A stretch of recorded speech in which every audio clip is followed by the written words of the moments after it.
नमस्कार साथियों। मैं डॉक्टर सुमित प्रजापति आप सभी का शिवत्व आयुर्वेद यूट्यूब चैनल पे बहुत बहुत स्वागत करता हूं। आशा है कि आप सभी सकुशल होंगे।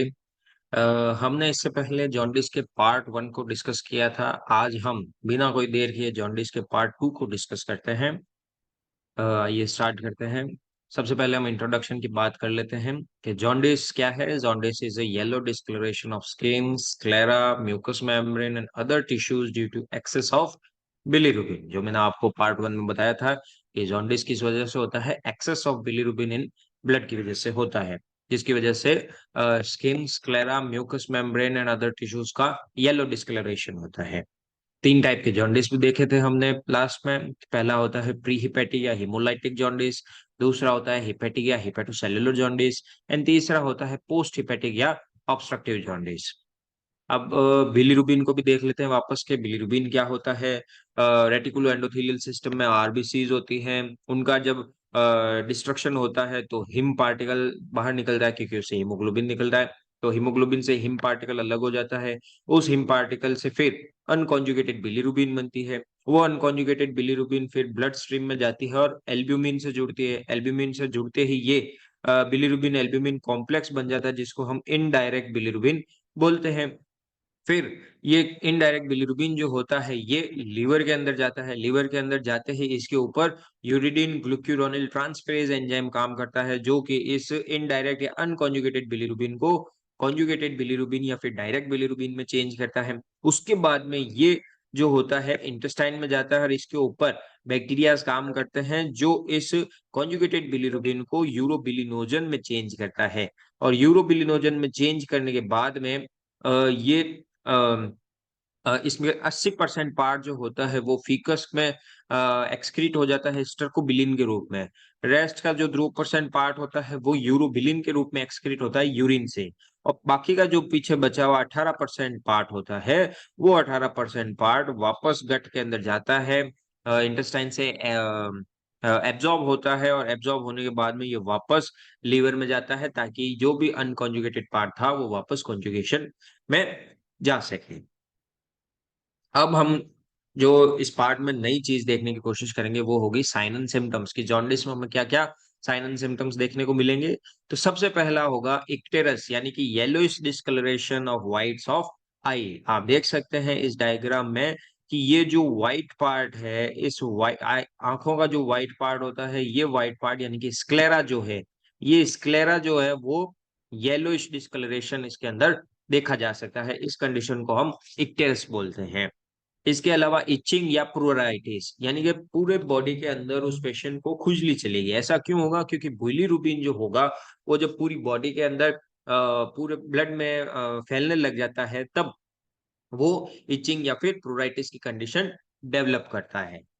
इसके अलावा एब्डोमिनल पेन होगा, specially in upper right quadrant में, क्योंकि अपर राइट क्वाड्रेंट में ही लीवर एंड गॉल ब्लैडर की पोजीशन होती है। इसीलिए जब लीवर में कोई डिफॉर्मिटी होगी या किसी भी टाइप की कोई पैथोजेनेसिस होगी, तो उस कंडीशन में राइट अपर क्वाड्रेंट में ही पेन देखने को मिलेगा।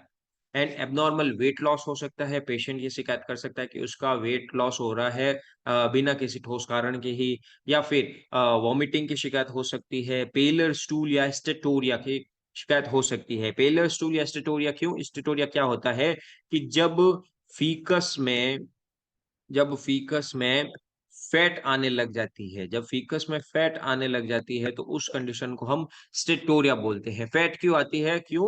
क्योंकि जब हम फैट को इंगल्फ करते हैं, जब हम फैट को खाते हैं, चाहे कोई भी डेयरी फैट हो या किसी भी टाइप की फैट हो, जब हम उसको खाते हैं तो उसका एब्जॉर्प्शन बाइल एसिड के द्वारा होता है।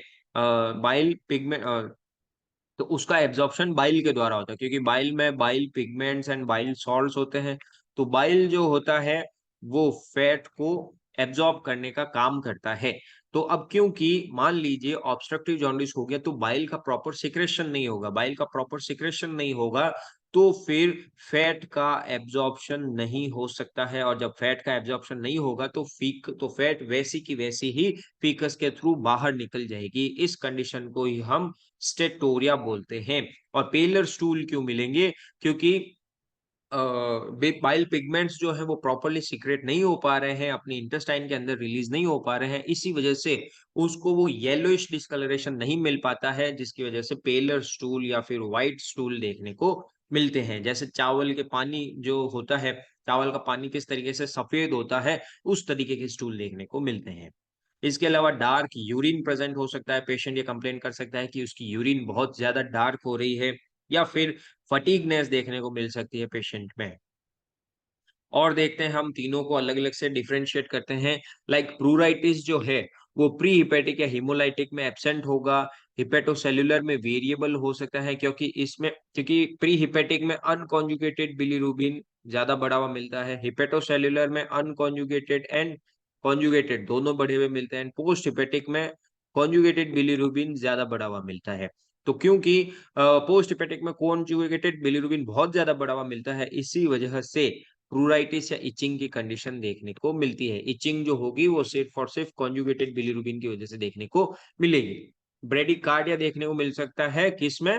सिर्फ और सिर्फ ऑब्स्ट्रक्टिव जॉन्डिस में। एनीमिया देखने को मिल सकता है हेमोलाइटिक कंडीशन में। क्यों? क्योंकि नाम से पता चल रहा है हेमोलाइसिस हो रहा है, आरबीसी का डिस्ट्रक्शन बहुत ज्यादा हो रहा है, आरबीसी कम है, इसी वजह से एनीमिया देखने को मिलेगा हेमोलाइटिक जॉन्डिस में। इसके अलावा बाकी दो में ये एब्सेंट देखने को मिल सकता है। स्प्लिनोमीगेली भी हेमोलाइटिक जॉन्डिस में ज्यादा देखने को मिलेगी। क्यों? क्योंकि आरबीसी का डिस्ट्रक्शन जब ज्यादा होगा, हेमोलाइसिस ज्यादा होगा, तो स्प्लीन को बहुत ज्यादा काम करने की आवश्यकता होगी। इसी वजह से हेमोलाइटिक जॉन्डिस में स्प्लिनोमीगेली ज्यादा देखने को मिलेगी, बाकी दो में इतनी देखने को नहीं मिलेगी।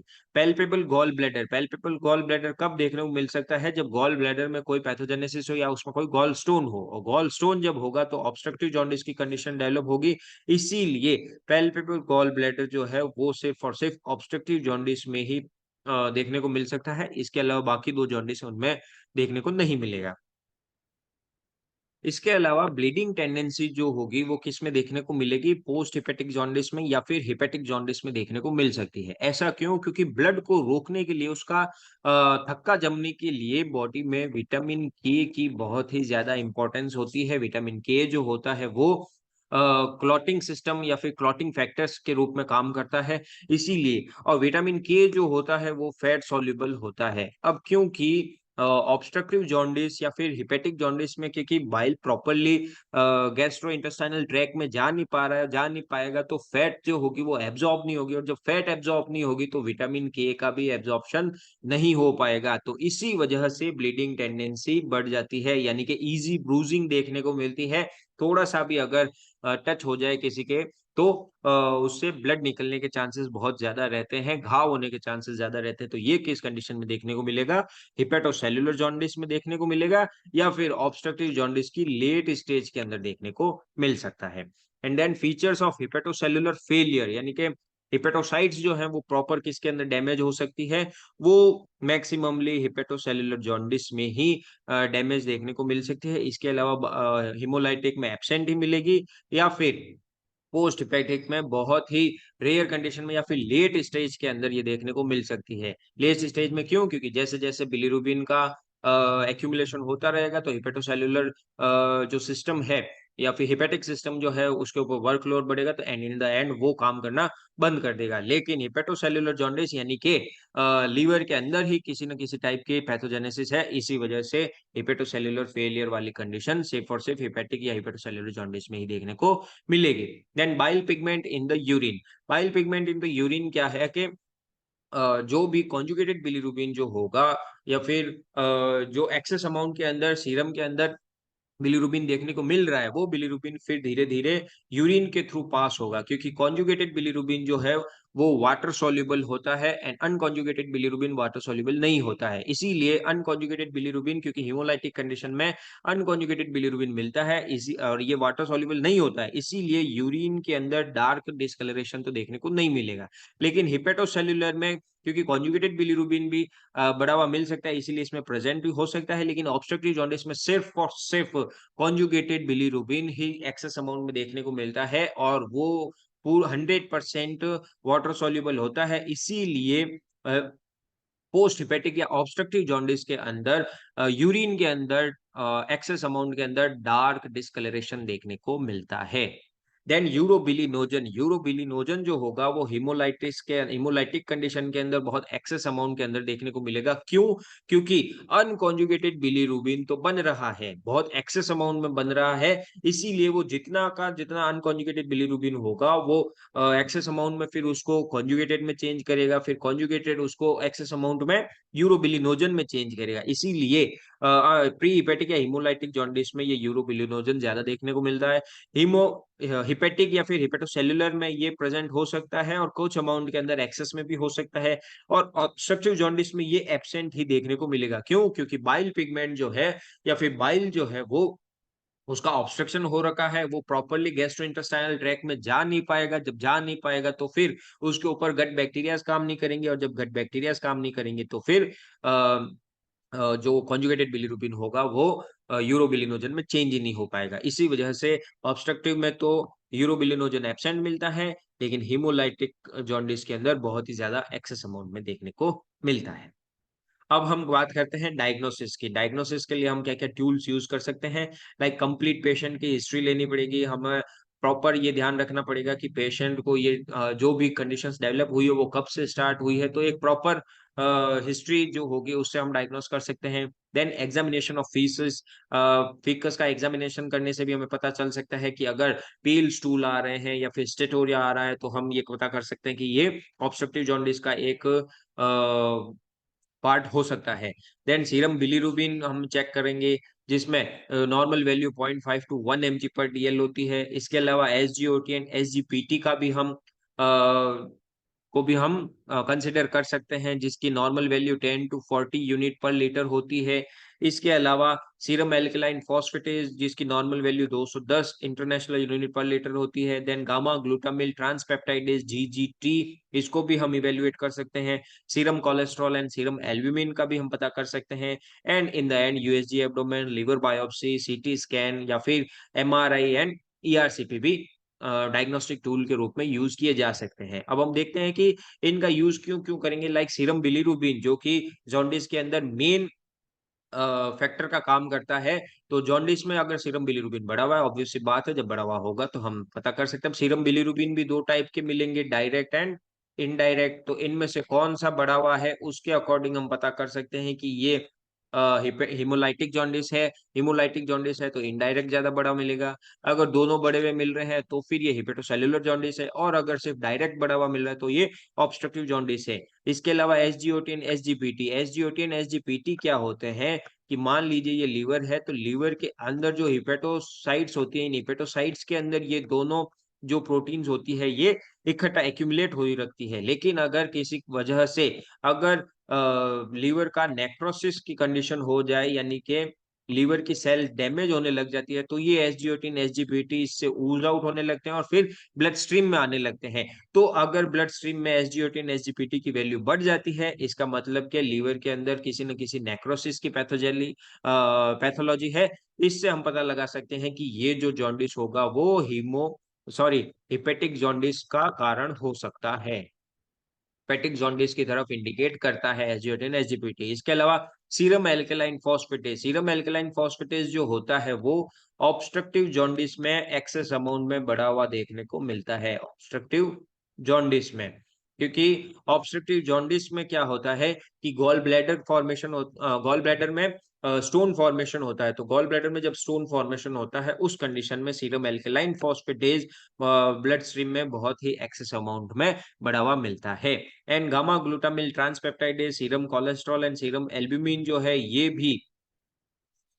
भी हिपेटोसेल्युलर इंजरी को इंडिकेट करते हैं। Serum cholesterol and serum albumin जो है वो गॉल ब्लैडर में स्टोन की पैथोलॉजी को इंडिकेट करते हैं। अगर इन सब से हम पता कर सकते हैं कि कौन सी चीज से जॉन्डिस हो रहा है, उसके बाद में भी अगर हमें उसको फर्दर डायग्नोस करने की जरूरत पड़ती है तो हम उसकी यूएसजी करवा सकते हैं, लीवर बायोप्सी करवा सकते हैं, एब्डोमेन का सीटी स्कैन करवा सकते हैं, या एमआरआई या फिर ईआरसीपी टेक्निक से हम ये पता कर सकते हैं कि ऑब्स्ट्रक्टिव जॉन्डिस या फिर बिलियरी सिस्टम के अंदर किस टाइप की ऑब्स्ट्रक्शन हो रखी है। अब हम डायग्नोसिस के और आगे स्टेप्स के बारे में बात करते हैं कि जॉन्डिस के पेशेंट को हम किस तरीके से प्रॉपर एग्जामिन कर सकते हैं या फिर एक फाइनल डायग्नोसिस पे पहुंच सकते हैं। तो सबसे पहले हमें पेशेंट की प्रॉपर हिस्ट्री और उसका एग्जामिनेशन करना पड़ेगा। देन पेशेंट के ब्लड को एंड यूरिन सैंपल को टेस्टिंग में भेजना पड़ेगा, जिसमें हम क्या-क्या करवाएंगे, एलएफटी करवाएंगे, यूएसजी करवाएंगे पेशेंट की एंड यूरिन एग्जामिनेशन करवाएंगे। अब अगर LFT, USG and urine examination करवाने के बाद में एलएफटी में सिर्फ और सिर्फ आइसोलेटेड बिलीरुबिन ही बढ़ावा मिलता है, यानी कि एलएफटी में बहुत सारी वैल्यूज होती है, लाइक सीरम बिलीरुबिन होता है, एसजीओटी होती है, एसजीपीटी होती है, सीरम एल्कलाइन फॉस्फेटेज होती है, सीरम एल्ब्यूमिन होता है, सीरम ग्लोबुलिन होता है एंड मैनी मोर एंजाइम्स होते हैं। अगर उनमें से सिर्फ और सिर्फ बिलीरुबिन ही बढ़ा हुआ मिलता है, तो ये प्री हिपेटिक जॉन्डिस को इंडिकेट करता है। इसके अलावा अल्ट्रासाउंड उस पेशेंट में नॉर्मल मिलेगा एंड यूरोबिलिनोजन जो होगा वो यूरिन के अंदर वो प्रेजेंट देखने को मिलेगा। तो बिलीरुबिन एंड यूरोबिलिनोजन से हम ये कह सकते हैं कि पेशेंट में के अंदर जॉन्डिस जो डेवलप हो रहा है वो प्री हिपेटिक कंडीशन का जॉन्डिस है।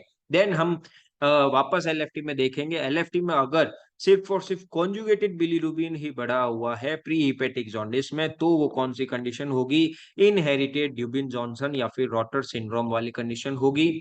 और अगर उसमें सिर्फ और सिर्फ अनकॉन्जुगेटेड बिलीरुबिन बढ़ा हुआ है, तब हम उसका आगे और फर्दर इन्वेस्टिगेशन करवाएंगे। उस पेशेंट की के ब्लड की थिन या फिर थिक फिल्म से हम माइक्रोस्कोप से उसकी स्टडी करवाएंगे। और अगर उसके अंदर कूम टेस्ट पॉजिटिव मिलता है, यानी कि हीमोलाइसिस की कंडीशन मिलती है। कूम टेस्ट क्या होता है? कूम टेस्ट जो होता है वो ब्लड के अंदर आरबीसी के अगेंस्ट में बनने वाली एंटीबॉडीज को डिटेक्ट करता है। आरबीसी के अगेंस्ट में बनने वाली एंटीबॉडीज को डिटेक्ट करता है, लाइक जैसे आरएच इनकम्पेटिबिलिटी टेस्ट होता है, जो कि मदर एंड बेबी के ब्लड रिलेशन को पता करने के लिए किया जाता है, ताकि जब भी मदर को हम ब्लड ट्रांसफ्यूज करें तो उसमें कोई पैथोजेनेसिस डेवलप ना हो पाए या फिर कोगुलेशन ना हो पाए, तो इसी वजह से कूम टेस्ट करवाया जाता है, ताकि हमें ये पता लग सके कि ब्लड के अंदर आरबीसी के अगेंस्ट में किसी भी टाइप की एंटीबॉडीज तो नहीं बन रही है। तो इसीलिए अगर ये आगे कूम टेस्ट पॉजिटिव आता है, तो हम ये पता करेंगे कि जो एंटीबॉडीज बन रही है या ऑटो एंटीबॉडीज बन रही है वो किस वजह से बन रही है। लेकिन अगर उसमें ब्लड फिल्म करते हैं और ब्लड फिल्म में किसी भी टाइप का हीमोलाइसिस वाली कंडीशन नहीं मिलती है, तो जो होगा वो पेशेंट गिलबर्ट सिंड्रोम का पेशेंट कहलाएगा, इनहेरिटेड जॉन्डिस का पेशेंट कहलाएगा। अब अगर हम दूसरे टाइप की बात करें कि एलएफटी करवाई, यूएसजी करवाई, यूरिन एग्जामिनेशन करवाया, उसमें कॉन्जुगेटेड बिलीरुबिन ही एक्सेस अमाउंट में मिल रहा है, बाकी सारी एलएफटी जो है वो नॉर्मल है और किसी भी टाइप की बिलियरी डिजीज उसके अंदर शो नहीं हो रही है, तो इसका मतलब कि ये हेपेटोसेल्युलर जॉन्डिस ही हेपेटोसेल्युलर जॉन्डिस की कंडीशन है। अब इसको और आगे फर्दर डायग्नोस करने के लिए कि किस टाइप का हेपेटोसेल्युलर इंजरी है, तो उसमें हम क्लॉटिंग फैक्टर्स करवाएँगे, हेपेटाइटिस की सीरोलॉजी करवाएँगे, लाइक एचबीएस-एजी सीरोलॉजी करवाएँगे, जिससे पता चल सके कि हेपेटाइटिस की कंडीशन तो नहीं है। इम्यूनोग्लोबुलिन्स का पता करवाएँगे, ऑटो एंटीबॉडीज का पता करवाएँगे, कॉपर एंड आयरन स्टडीज का पता करवाएँगे, ताकि इन द एंड हमें पता चल सके कि हेपेटोसेल्युलर जो इंजरी हो रही है उसके पीछे का मेन कारण क्या है।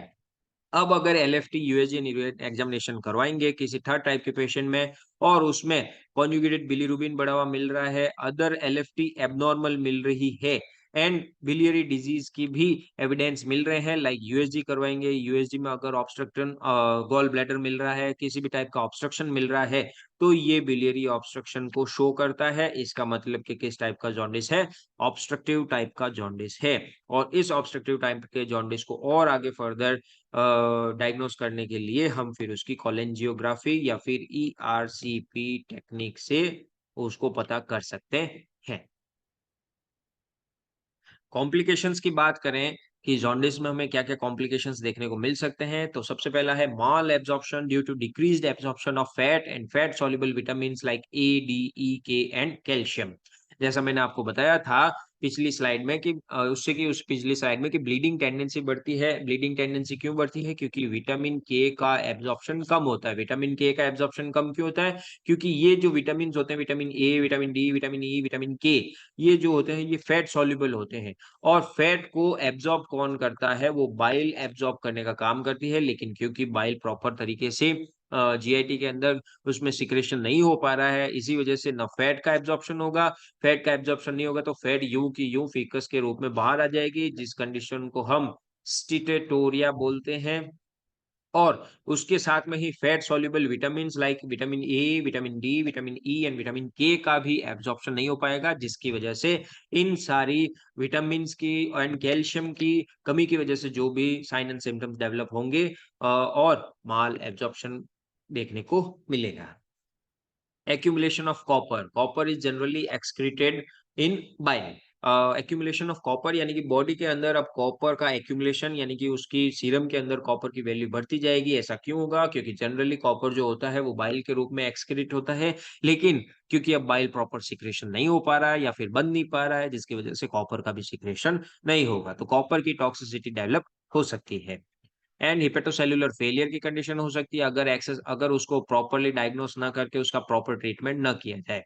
डैमेज टू नर्वस सिस्टम हो सकता है, क्योंकि unconjugated bilirubin and conjugated bilirubin जो होते हैं वो स्पेशली जो बच्चों में ये चीज़ देखने को मिलती है, क्योंकि बच्चों में जो ब्लड ब्रेन बैरियर होता है वो इतना डेवलप नहीं हो पाता है।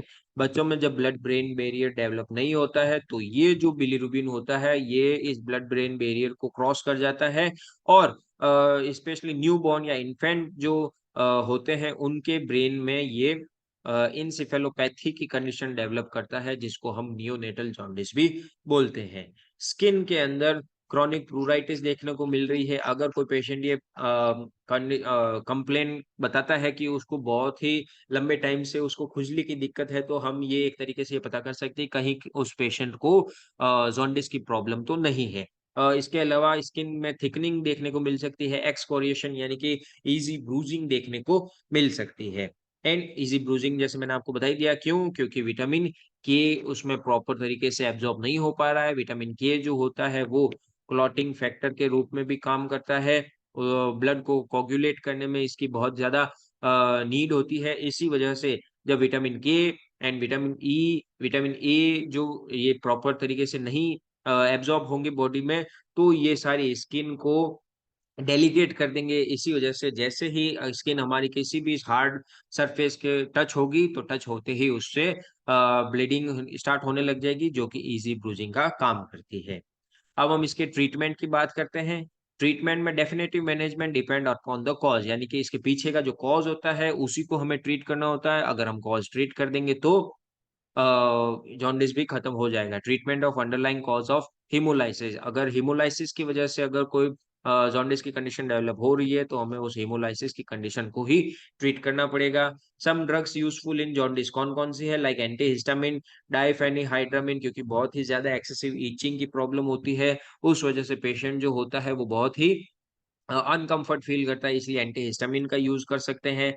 रेज़िन कोलेस्ट्रामीन ये क्या करती है? ये बाइल के साथ में बाइंड होती है and lower the absorption of bile from the intestine क्यों? क्योंकि मैंने आपको बताया था कि 80% जो होता है वो फीकस से बाहर आ जाता है, 2% यूरिन से बाहर आता है एंड रेस्ट का जो 18% होता है वो उसका वापस एब्ज़ॉर्प्शन हो जाता है।